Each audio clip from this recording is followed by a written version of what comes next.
Alright guys, this is Dayton. This is my first video of the Toyota Tercel that I have, 1995 coupe, basic model, no power steering, 128,000 miles on it when I got it, paid $400, and then the process of restoring it to normal started about 4 months ago. Now I'm down to get all the jitters out of the motor. I'm having shake when I'm putting it in drive and in reverse, or when I'm sitting in, at a stop sign, it'll start shaking for no good reason. So I've been taking all the jitters out. So I started out with the EGR system, changed out EGR solenoid. Then I thought, since cooling's not so good on the car, I'm going ahead and did the radiator, and then the fan solenoid is way back here. You can't see it, it's pretty dark, but you yourself guys knows where it at. But I can't find these anywhere. Nobody has any clue at a parts store where to obtain these. And I have another one right back here for some kind of map sensor or whatever it is. I'll look it up later. Goes straight up here. Usually, maps right here.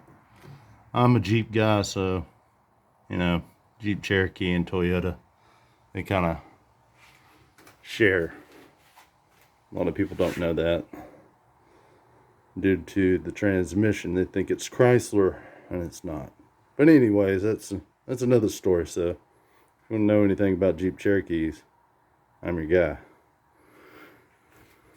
So I ended up having a problem right here because, like I said, I'm a Jeep guy. I'm not used to working on aluminum, so I ended up stripping it on accident. I've taken this off and just putting the bolt back on, and I overstripped it. So usually zip ties keep it in place when it's shaking really bad.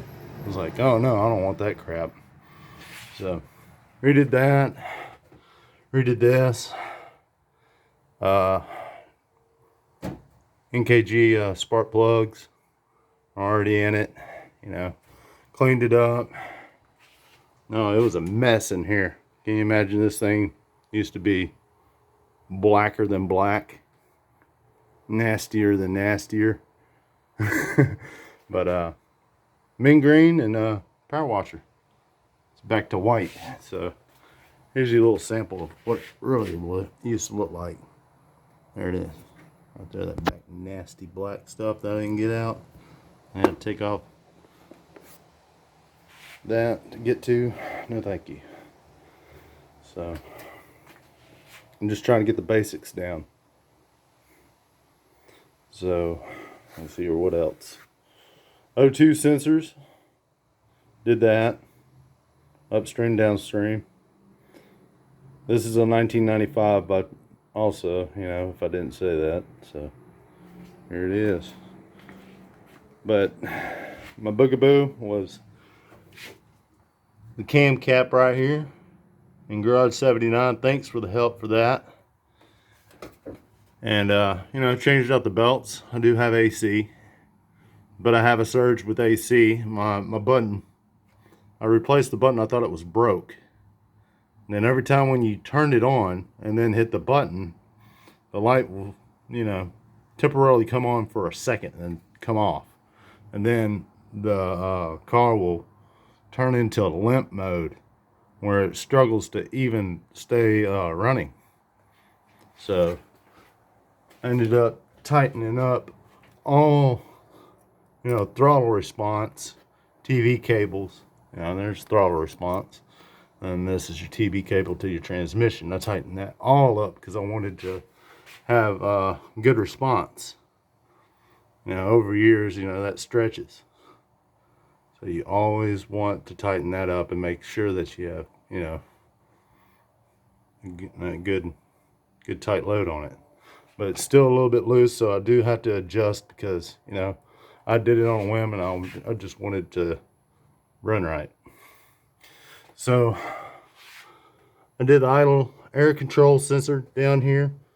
You know, I just got it off of eBay, and you know, I changed out the hoses, but I don't think I got the right hose size, because when you go aftermarket, the hose clamps up here, where the tits of it, they're too big for the stock ones that come factory.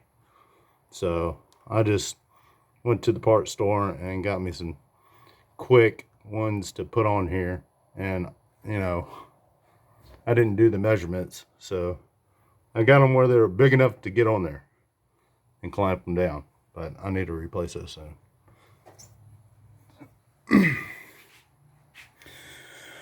Trying to think anything else. Oh yeah, the airbag control module. Well, that was the first thing I replaced, because that was constantly on. So I bought one off of eBay. Couldn't get it out, so I zip tied it on top of one of the other. Give you a look at the car. I mean, it's not a looker, it's a driver.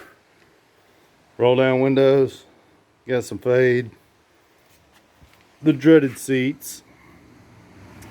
These were not ripped when I got the car. Then having the windows down and people sitting in it, it slowly dry rotted away. So I decided, you know, cheap way to get it done and keep that 90s look. Safety pins. So, oh yeah, I was detailing the car on the back. I started vacuuming it and it just disintegrated. So I took a piece of cardboard and cut it out with the old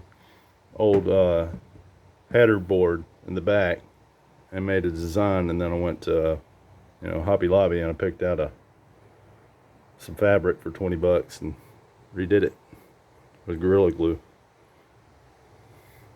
So not bad. I couldn't get these down, so I decided, you know, just put them there. Ain't gonna hurt it.